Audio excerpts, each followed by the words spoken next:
Bienvenue dans notre exploration du jour. On a mis la main sur des extraits d'une analyse théologique assez particulière, on peut dire. Elle s'appuie sur pas mal de passages bibliques connus, 1 Corinthiens 15, Jacques 1, Jean, Luc, mais pour proposer une perspective vraiment spécifique sur Jésus-Christ. L'objectif aujourd'hui, c'est de creuser un peu cette vision. On va parler bien sûr de la nature de Christ, de son sacrifice, de la vie de disciple, mais toujours à travers le regard de ce texte source.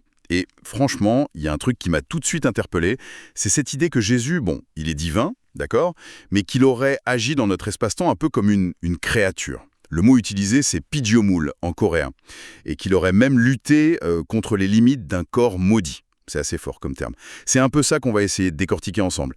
Alors, allons-y. Pour commencer, le texte nous parle de la fin des temps, avec 1 Corinthiens 15 comme référence. Il décrit Jésus, qui règne, qui bat tous ses ennemis, même la mort. Ok.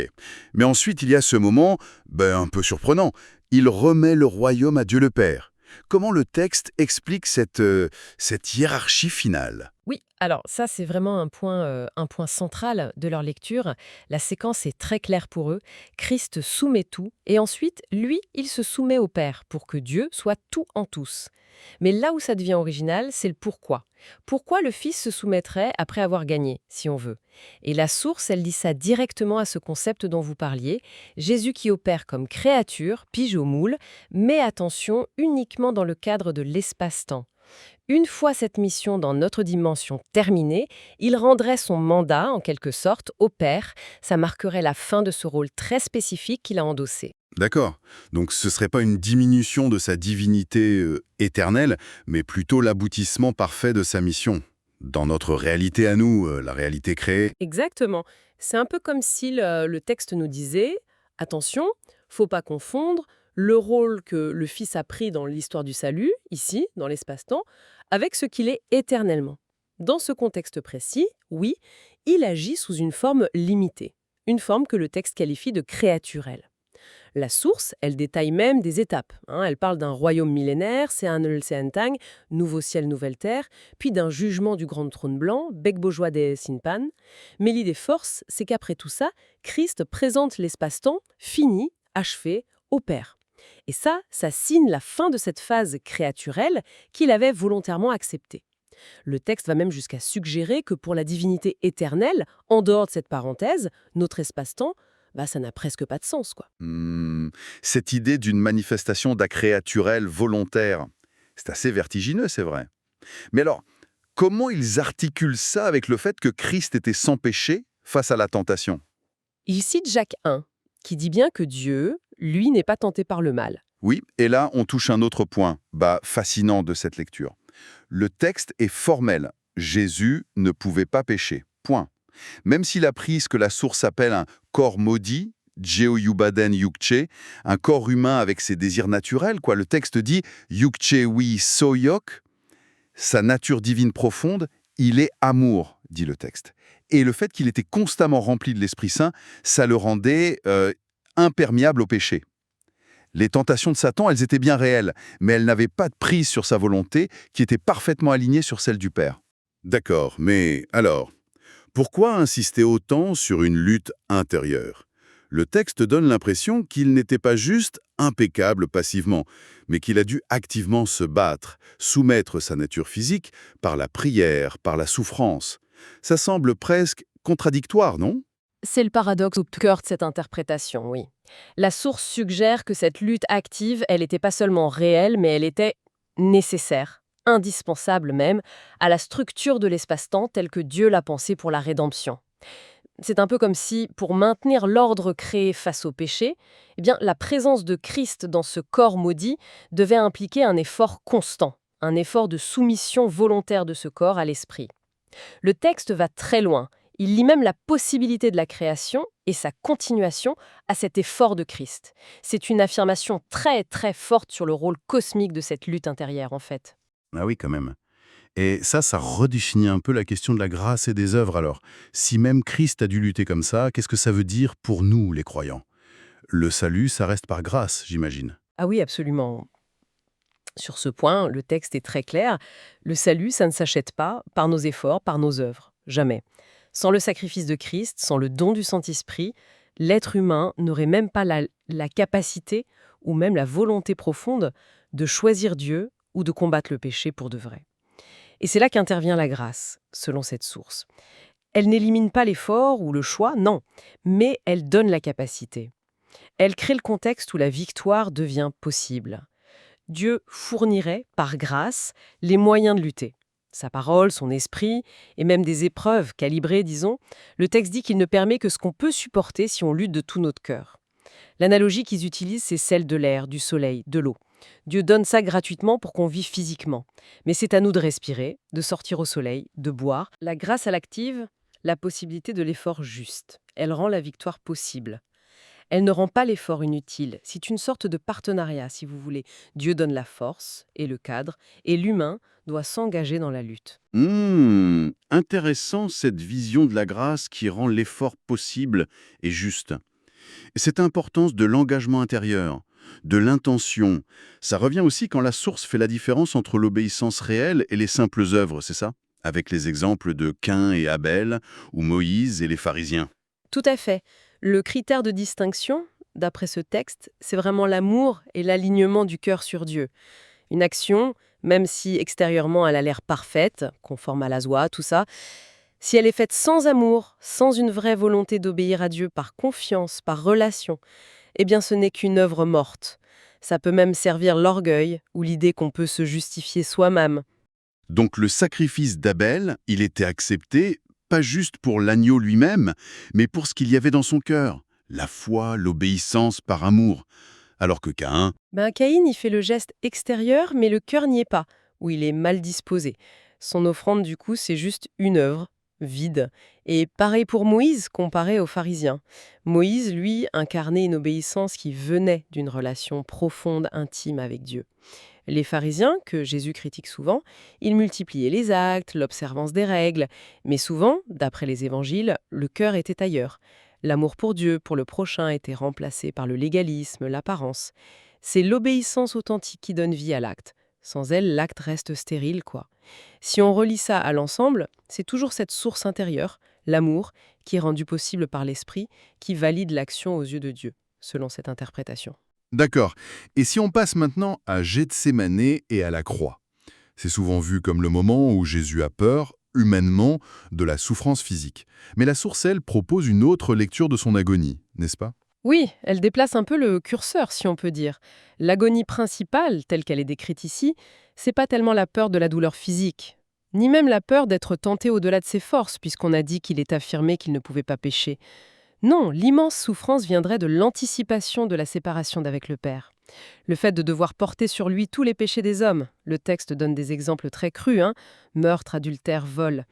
Ça signifiait, pour lui qui n'avait connu que la communion parfaite avec le Père, être coupé, même momentanément, de cette relation qui était sa seule joie, sa vie même. Là oui. Être fait malédiction, comme dit l'apôtre Paul, ça impliquait cette rupture relationnelle. Et ça, pour lui, c'était la pire des tortures, en fait. C'est exactement l'idée. Pour un être qui est défini par l'amour et l'unité avec le Père, cette charge de péché et la rupture que ça entraînait nécessairement, c'était qu'une agonie spirituelle, émotionnelle, inimaginable. La source utilise même une image très forte. Elle suggère que son cœur physique s'est littéralement brisé sous le poids de cette anticipation. Le texte coréen dit « Shimjongen peoldeyotta », le cœur fut rompu. C'est puissant. Pourtant, cette même source insiste. Il n'a jamais cherché à éviter cette coupe. Au contraire, il réprimande Pierre qui veut le défendre, il insiste sur l'accomplissement des Écritures que le texte rappelle qu'il a lui-même inspirées d'ailleurs. Sa prière, finalement, c'était pas pour fuir, mais pour pouvoir boire cette coupe. Oui, sa prière, elle était intense, mais c'était pour obtenir la force d'accomplir cette volonté du Père, même si elle était terriblement douloureuse. Il cherchait l'alignement parfait, même dans l'épreuve la plus extrême. Et ça soulève une question implicite que le texte explore. Mais alors, quelle a été la souffrance ultime de Christ? Et là, la réponse suggérée est assez étonnante. Ce n'est ni sa propre douleur, ni même son propre sentiment d'abandon. ah bon? Mais quoi alors? La souffrance suprême, ça aurait été de percevoir la souffrance du Père lui-même. Le Père obligé de détourner sa face de son Fils unique, bien-aimé, Comme Jésus connaissait parfaitement l'amour infini du Père pour lui, il aurait ressenti comme sa propre agonie la douleur que cet acte coûtait au Père. C'est une vision de souffrance partagée née d'un amour mutuel absolu. L'acte qui s'ouvre nécessitait la séparation, mais l'amour rendait cette séparation doublement, triplement douloureuse pour le Fils et pour le Père. C'est directement lié à ce que Jésus dit en Jean 14,3. Faire ce que le Père commande pour montrer au monde son amour pour le Père. Waouh! Cette perspective sur la souffrance partagée, père-fils, c'est vraiment poignant. D'accord. Et si c'est ça le cœur du sacrifice, comment ça rejaillit sur ce qui est demandé aux croyants ensuite? La source passe aux implications pour la vie de disciples, notamment avec l'image de la vigne et des sarments, en Jean 15. Tout à fait, l'analogie est bien connue. Christ est la vigne, nous les croyants, on est les sarments. Et la clé pour porter du fruit, la source mentionne les fruits de l'esprit de Galates 5, l'amour, la joie, la paix, etc., c'est de demeurer en Christ. Et ce demeurer, c'est rendu possible par le Saint-Esprit, qu'on reçoit grâce au pardon des péchés, pardon acquis par le sang de Christ. Sans cette connexion vitale, cette sève qui vient de lui, eh bien le sarment, il est incapable de produire quoi que ce soit de valable spirituellement. Le texte reprend d'ailleurs l'avertissement de Jésus. Les sarments qui ne portent pas de fruits, ils sont coupés. Et se demeurer pour porter du fruit, c'est directement lié à l'appel radical qu'on trouve chez Luc dans les chapitres 9 et 14, que la source cite aussi, le renoncement à soi, porter sa croix. C'est ça. Exactement. La source interprète ces passages de façon très directe. Être disciple, c'est littéralement mettre ses pas dans ceux de Jésus. Et ça implique un renoncement actif à soi-même, prendre sa croix chaque jour, pas juste une fois pour toutes, et donner à Christ la priorité absolue sur tout. La famille, les biens, les projets, et même sa propre vie physique. On retrouve le paradoxe, c'est en perdant sa vie pour Christ qu'on la sauve vraiment.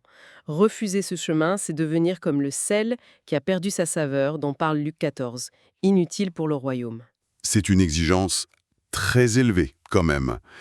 Comment la source résume finalement ce que ça veut dire concrètement porter sa croix et renoncer à tout? Alors, elle utilise une image assez saisissante qui renvoie à la jeunesse.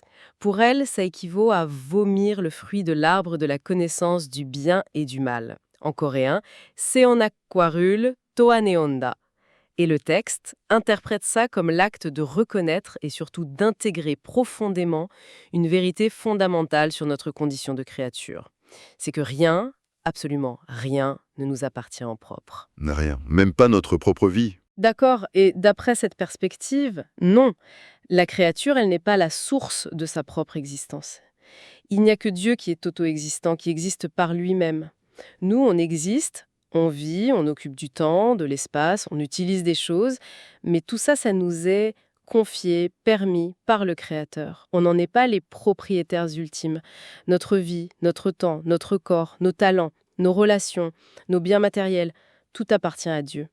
Et vomir le fruit défendu, c'est rejeter cette illusion d'autonomie, de possession, qui est venue avec le péché originel. D'accord. Et reconnaître cette dépendance totale, ça change tout alors, hein? Oui, c'est présenté vraiment comme la clé pour vivre pour Dieu, et non plus pour soi. Tant qu'on s'accroche à cette illusion du moi propriétaire, ma vie, mon temps, mon argent, on vit centré sur soi. Et ça mène à la mort spirituelle, à la coupure d'avec Dieu qui est la vie. Accepter notre statut de gérant, dépendant, reconnaître que tout vient de Dieu et doit être utilisé pour lui et selon sa volonté, c'est ça, porter sa croix, renoncer à tout. Et c'est seulement dans cette reconnaissance que le commandement d'aimer Dieu plus que tout et d'aimer son prochain comme soi-même prend tout son sens. On aime avec ce qui nous a été confié par le propriétaire de tout. Refuser cet amour, refuser cette gérance, c'est refuser notre condition même de créature et choisir en fait la voie de l'autodestruction. C'est une vision, oui, cohérente et assez exigeante qui ressort de cette lecture particulière. Si on essaie de résumer les points forts qu'on a vus. D'abord, cette insistance sur le rôle spécifique créaturel de Christ dans l'espace-temps pour notre salut. Ensuite, une lecture de la souffrance à la croix, où le sommet ce serait cette douleur partagée père-fils, par amour. Et enfin, un appel très radical aux croyants à vomir le fruit défendu, c'est-à-dire à renoncer à toute illusion de propriété sur soi ou sur les choses, et à vivre en gérant totalement dépendant de Dieu, ce qui se traduit par le port quotidien de la croix et l'amour agapé rendu possible par l'Esprit. C'est une bonne synthèse, oui. Et tout ça, ça nous laisse peut-être avec une question de fond qui prolonge vraiment cette idée de dépendance créaturelle que le texte martèle. Si, comme cette source l'affirme avec tant de force, la créature ne possède rien en propre, même pas son existence, et dépend entièrement de la permission et du soutien de Dieu, alors qu'est-ce que ça peut bien vouloir dire le concept de liberté dans ce cadre-là? Qu'est-ce que c'est qu'être libre si au fond, fondamentalement, on s'appartient même pas à soi-même? Une interrogation profonde, en effet, pour poursuivre la réflexion chacun de notre côté. Merci beaucoup d'avoir suivi cette discussion et nous vous donnons rendez-vous très bientôt pour une nouvelle exploration.